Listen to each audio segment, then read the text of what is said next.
Le CIMI, le salon de l'immobilier d'entreprise, du mercredi 11 au vendredi 13 décembre 2019, depuis le Palais des Congrès de Paris, en direct sur Radio Imo.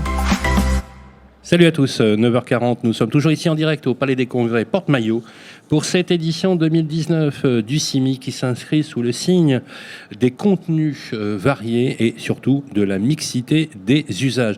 Mixité des usages, c'est pas qu'un mot marketing, on en parlera tout à l'heure. Aujourd'hui, il faut savoir aussi avancer et réfléchir sur cette fabrique de la ville. Pour en parler, on va parler avec des aménageurs, des développeurs, des promoteurs, des agents immobiliers, tous ceux qui fabriquent la ville. Je suis ravi d'accueillir sur le plateau Caroline Verneret.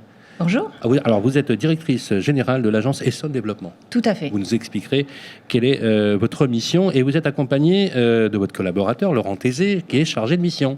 Tout à fait. Salut Laurent, comment ça va ? Très bien Sylvain, merci beaucoup de nous accueillir. Je suis ravi de vous avoir sur le plateau. Bien évidemment, l'Essonne c'est hyper bankable comme dirait l'autre. Bien évidemment, chers amis, vous le savez, le Grand Paris arrive, on a des grands projets, même si on a des problèmes de planification.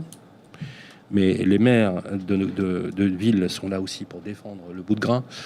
Les patrons de département aussi. Parlez-nous un petit peu, d'abord, de la mission de l'agence Essonne Développement. Puis j'aimerais qu'on parle des grands projets que vous menez actuellement. Mais qu'on commence par vous, Caroline. Donc effectivement, nous, agence de développement territorial, depuis la réforme de la loi NOTRe il y a 2 ans, donc on n'est pas tout jeune, on a 25 ans quand même d'existence en matière de développement sur le territoire, avec des missions principales qui concernent l'attractivité territoriale et notamment la promotion de l'ensemble des offres immobilières et foncières du territoire, la promotion des grands projets et de l'ensemble des écosystèmes. Alors justement, ça se définit dans un périmètre qui est très départemental, qui est très à la portée finalement du tissu régional, du tissu local. Vous apparaissez comme étant aussi avec une réserve foncière importante. Tout à fait. C'est clair que quand vous parlez de réserve foncière à des promoteurs, ils ont les yeux qui pétillent. Est-ce que c'est attractif ça ? Est-ce que ça l'est encore ? Ça l'est encore. Les réserves foncières effectivement sont attractives, mais aujourd'hui... Parce qu'on discutait tout à l'heure en antenne que dans un même territoire, tout n'est pas égal, finalement. Non, exactement. Et à l'échelle du département, tout n'est pas égal. Effectivement, sur le département, on est très, très urbanisé sur toute la partie nord du département et beaucoup plus rural et activité sur la partie sud. Donc, quand on annonce 500 hectares de disponibilité foncière à l'échelle d'un département, c'est effectivement très attractif. Mais on a aussi, à l'échelle des agglomérations et du président du département, des velléités à faire en sorte que ces fonciers, aujourd'hui, soient mobilisés sur des projets à valeur ajoutée qui vont tourner autour de l'innovation, de la recherche et du développement et de l'industrie 4.0 notamment. Alors, ça va s'urbaniser ?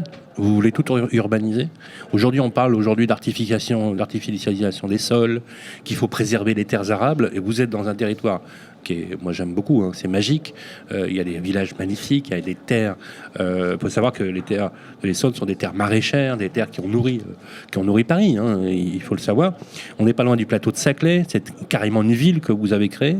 Comment on fait pour conjuguer l'urbanité nécessaire pour revitaliser le territoire, pour aussi revitaliser les centres-bourgs, avec les problèmes de mobilité que ça entraîne, de connexion et autres, tout en préservant le paysage, etc. Je suis sûr qu'on vous l'a déjà posé cette question, mais c'est important de...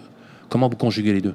Alors, il y a des nouvelles formes de projets qui émergent également, c'est des nouvelles techniques innovantes de maraîchage notamment. Donc c'est cette conjugaison entre l'urbanisation du nouvel environnement et puis on va accueillir, par exemple, nous, chez Essonne Développement, on accueille des projets où on va avoir de l'agriculture suivie qui est étudiée et qui va être plus durable. On va être sur des plus petits espaces où ce sont des maraîchers locaux qui vont pouvoir intervenir et nous on va faciliter cette mise en place de l'agriculture. Pas hors sol, Pas forcément. On n'est pas sur de l'hydroponie, par exemple. Si, on peut. On peut. On a, aussi, par exemple, nous dans les tuyaux, on a été sollicités, on recherche un terrain sur ce sujet. Aux États-Unis, ils ont beaucoup bossé là-dessus.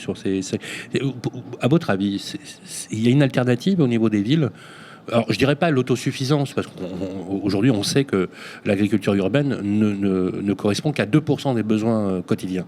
à peine. La source, c'est les Jardins de Galie avec Xavier Leroux, qui est le fondateur. Donc c'est un vœu pieux de penser que l'agriculture urbaine va nourrir la ville. Déjà, on élimine. Mais est-ce que c'est un facteur intéressant par rapport à l'attractivité? Je prends un exemple. Je suis un jeune cadre, j'ai pas envie d'être sur Paris intramuros, le bruit, etc. Mais je dois rester quand même dans la concentration métropolitaine et francilienne. Je veux un peu de nature. Finalement, c'est un bon compromis, l'Essonne, parce que je peux être à proximité de... Voilà, je peux courir, je peux faire du cheval, je peux aller voir des agriculteurs, je peux travailler aussi même en économie circulaire. J'ai vu qu'on pouvait soi-même prendre ses petits légumes, ses fruits, etc. Non, je trouve ça génial. Et en même temps, j'ai un cluster tech top niveau, hyper connecté à 10 minutes, quoi. Oui, tout à fait. La qualité de vie du département, c'est l'une de nos premiers atouts. C'est-à-dire que, comme vous le dites, on a des petits villages qui sont préservés. Et aujourd'hui, c'est pas tout qui est urbanisé. On a certains pôles qui sont autour d'Évry qui sont urbanisés. On parle de Paris-Saclay aussi notamment, mais tout n'est pas voué à être urbanisé. Et tout est fait. Le but, c'est pas de tout urbaniser. On est d'accord? Non, du tout. Absolument pas. Caroline, vous avez essayé de préserver un équilibre, même avec la fusion des communes. Je ne sais pas si Évry-Courcouronnes, c'est sur votre territoire. Oui, tout à fait. Nous, on est proches, on connaît bien Stéphane Baudet. Enfin, qui ne connaît pas Stéphane Baudet? D'ailleurs, si tu nous écoutes, Stéphane, justement, le fait de fusionner des communes, c'est intéressant parce que ça concentre des moyens. Y a-t-il pas, alors c'est une question, alors peut-être qu'elle est peut-être un peu trop politique, mais est-ce que la fusion des communes vous permettrait pas, vous, agence de développement, d'avoir des moyens supplémentaires, mieux calibrés, avec une politique plus resserrée, plus focalisée sur le territoire? C'est ce qui se passe aujourd'hui et ça fait partie de la nouvelle réflexion et de la réorganisation de l'agence, c'est qu'aujourd'hui, au sein des instances de l'agence, nous sommes à la fois financés par la région, par le département, avec l'ensemble des intercommunalités essonniennes qui sont adhérentes à l'association. Ce qui nous donne aujourd'hui une vision et une lisibilité sur l'ensemble des actions qu'il y a à mener sur le territoire. Et dans le cadre des bassins d'emploi qui sont mis en place par la région, on arrive aujourd'hui à mettre autour de la table de nombreux partenaires pour discuter de sujets très larges, dont les tiers-lieux et une politique de tiers-lieux régionale et départementale en matière d'offres immobilières, c'est bien, mais encore faut-il que les tiers-lieux soient interconnectés. Une politique foncière, oui, mais avec la rareté du foncier, il faut aussi qu'on pense à travailler les friches urbaines, friches activités. Donc et la reconversion de friches industrielles qui aujourd'hui sont complètement à l'abandon. Tout à fait. La densification aussi des zones d'activité. Vous êtes d'accord, vous êtes pour la verticalité ou pas? L'idée aujourd'hui, est-ce que l'idée de la hauteur, pour vous, c'est une solution pour pas trop s'étendre? L'idée de la hauteur est forcément une solution, mais il faut vraiment aussi repenser complètement le modèle des zones d'activité. Aujourd'hui, les entreprises ont besoin de services. Les zones d'activité telles qu'elles sont construites à l'époque n'offrent pas ça. Trop silotées. Trop silotées, trop segmentées. Donc il faut quelque chose de plus mixte. Il faut quelque chose de mixte de dans les activités. Du résidentiel, éventuellement. Pourquoi pas, à proximité, effectivement. Ce que vous avez fait à Saclay, c'est ça. C'est ça, exactement. C'est une ville dans laquelle il y a des ciné, des théâtres, des grandes écoles. Alors là, le coup des grandes écoles, je trouvais ça remarquable. Même chose à Massy. Du logement, je crois 4500 logements, il me semble. Tout à fait. 4500 logements. Du logement étudiant, c'est hyper important. Parce que du coup, avec la population étudiante, c'est proche de Massy, c'est à côté de Gilles-sur-Isère, de Bure. C'est quand même... l'environnement, il est top. Il est incroyable, ce plateau. J'allais dire, est-ce que le plateau de Saclay, Paris-Saclay, c'est un peu le démonstrateur urbain de ce à quoi pourrait ressembler la ville de demain? Oui, d'une certaine manière, parce que c'est vrai que ça regroupe aujourd'hui une mixité d'acteurs et d'activités, et on a le bien travailler et le bien vivre. Il y a des terres agricoles qui ont été sacralisées. On est dans une zone environnementale sacralisée, ça veut dire qui ne seront jamais pas. Et il y a d'ailleurs des projets d'agriculture sur le plateau de Saclay qui sont projets de développement, et tout ça dans un environnement urbain et campagne qui attire beaucoup. Moi, je trouve ça extrêmement inspirant dans votre développement. Alors, il faut rappeler qu'une agence de développement n'est pas un aménageur. Absolument pas. Vous n'avez pas la même qualité, parce que souvent, on a tendance parfois à mélanger, je pense qu'on vous l'a déjà fait, mais vous fonctionnez avec les aménageurs. Avec les aménageurs, les promoteurs, les investisseurs, les commercialisateurs qui ont les produits, mais qui aujourd'hui recherche effectivement du foncier et des lieux de développement, et puis pour lesquels nous sommes apporteurs d'affaires, puisque je rappellerai quand même que nous avons traité près de 120 projets d'implantation d'entreprises cette année au sein de l'agence. 120 projets. 120 projets, oui. Donc vous avez travaillé justement l'installation, l'accompagnement avec les professionnels de l'immobilier. Exactement. Nous n'avons pas, nous, de c'est quoi? C'est des promoteurs, c'est des brokers, c'est des agents immobiliers, c'est qui? Il y a des deux.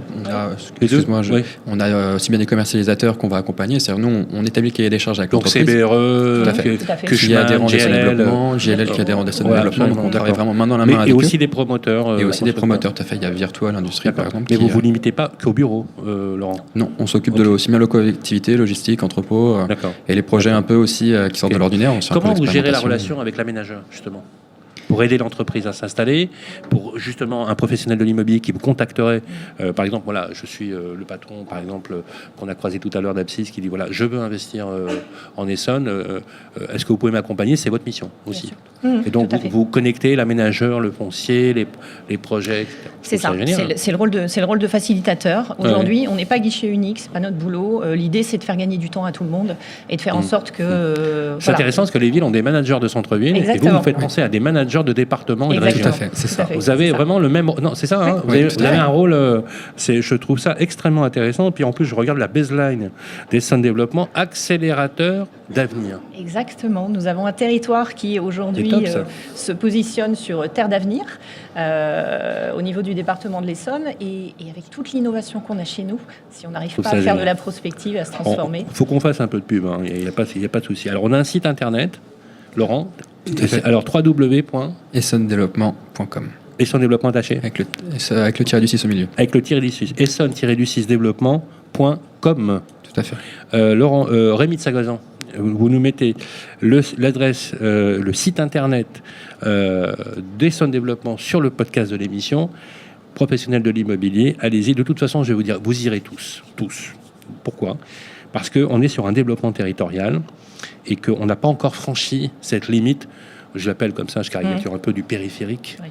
Parce qu'il y a quand même une vie en dehors du périphérique, et Paris est bien plus large que la ville du périphérique. Vous savez, au 19e siècle, Paris s'arrêtait rue Lafayette. Donc on a su quand même la prolonger un peu.